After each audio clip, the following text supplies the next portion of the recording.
Hundreds of millions of photographs from across history are left without descriptions, forever lost to the past, hidden in the shelves of dusty antique shops.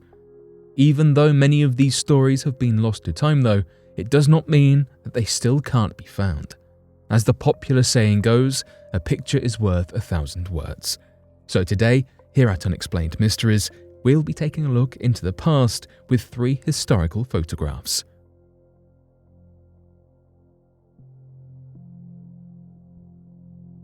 The Hilo tsunami of 1946. In the middle of the night of April 1st, 1946, an earthquake occurred underwater off the coast of Alaska, about 13,000 feet beneath sea level. This quake measured at 7.4 magnitude and caused massive tidal waves to sweep across the Pacific Ocean. The nearest landmass was Unimak Island, the largest of the Aleutian Island chain in Alaska. It was hit by the tsunami not long after the earthquake stopped. It is estimated that a massive wave measuring nearly 100 feet smashed onto shore, decimating everything in its path. There was a small lighthouse situated about 30 feet above sea level with 5 people living in it at the time. The lighthouse was destroyed and all 5 people lost their lives. The enormous wave continued along its path towards Hawaii in the South Pacific, traveling at speeds upwards of 500 miles per hour. It sped across 2,400 miles, reaching the islands 4.5 hours after the initial earthquake in Alaska. The first person to spot the tsunami was a captain of the United States Navy, Captain Wickland. He was positioned on the bridge of his ship at about 46 feet above sea level when he spotted what he described as a monster wave 2 miles long. He put in the warning call at 7 a.m., but it was not early enough for a successful evacuation. The tsunami steered towards Hilo Bay on the island of Hawaii, which is nicknamed the tsunami capital of the United States. Due to its topography, the bay constantly leads tsunamis from earthquakes in Chile and the Aleutian Islands. As the first tidal waves began appearing on the island, water in the bay receded, leaving boats and fish alike stranded on the sea floor.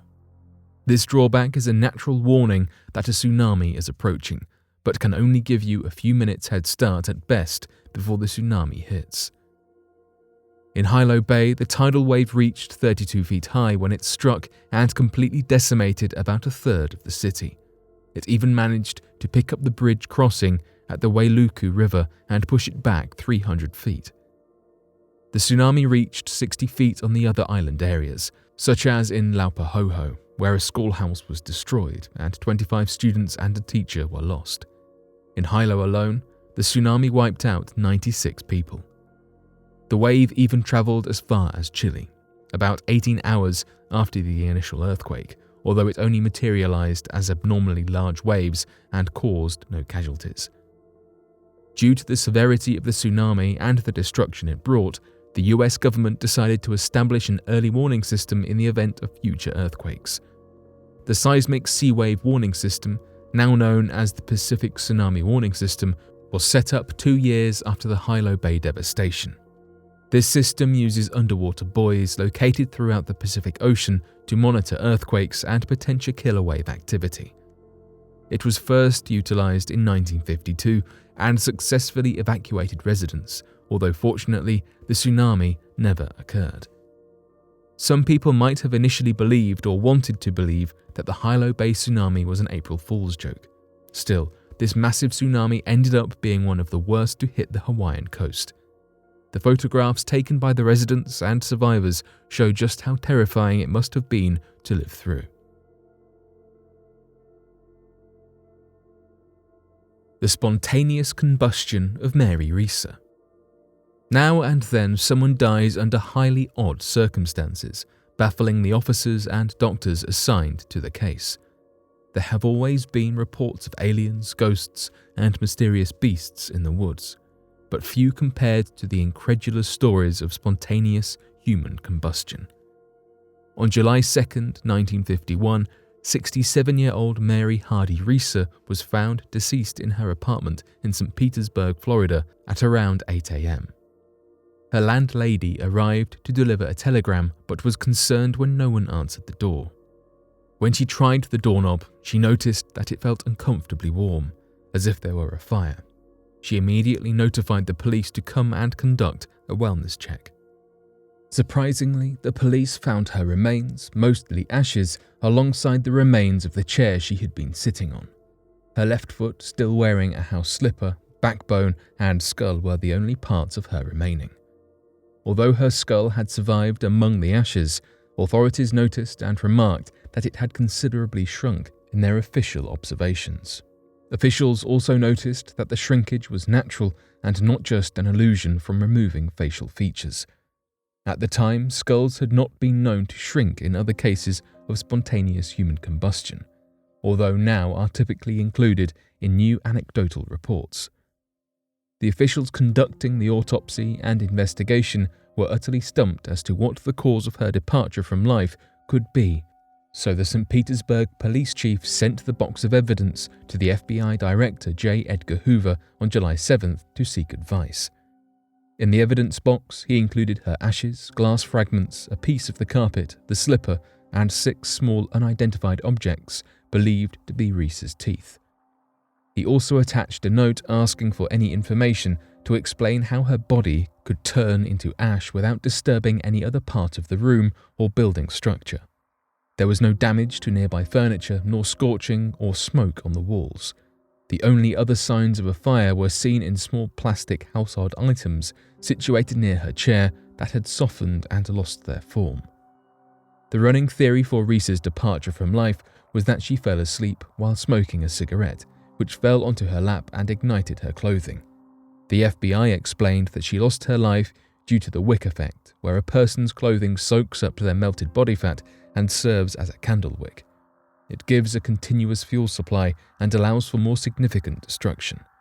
In Reese's case, her clothing acted as fuel for the fire, resulting in nearly complete combustion of her body. It was not spontaneous combustion like some people were arguing for, but still mysterious and devastating.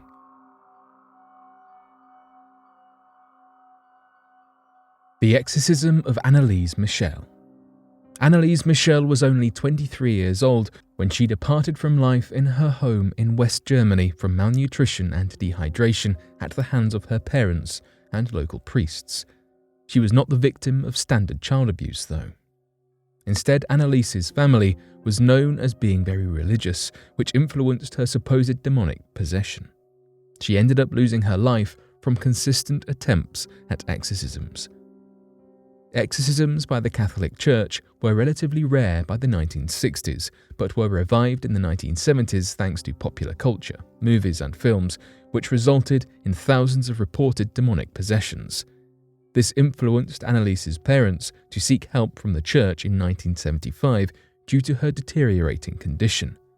When she was only 16, Anneliese suffered a seizure and was diagnosed with epileptic psychosis.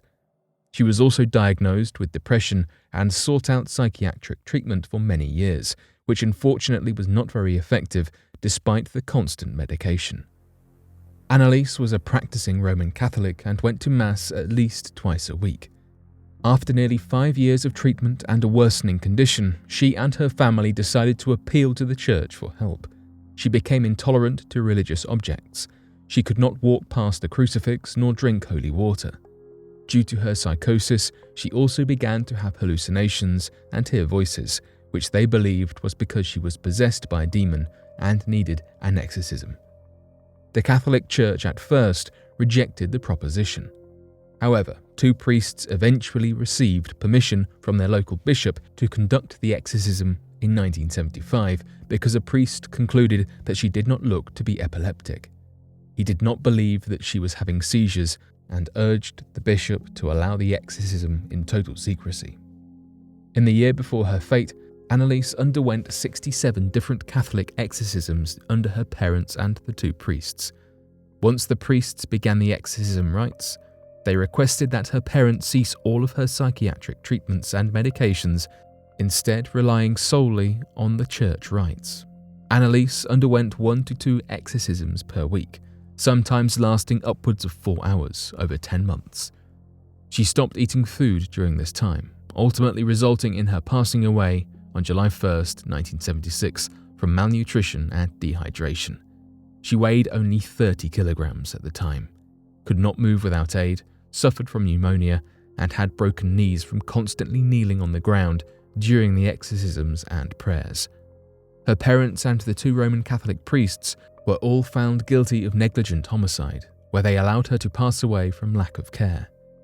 They were initially sentenced to 6 months in jail, but the prosecution reduced it to 3 years of probation plus a fine.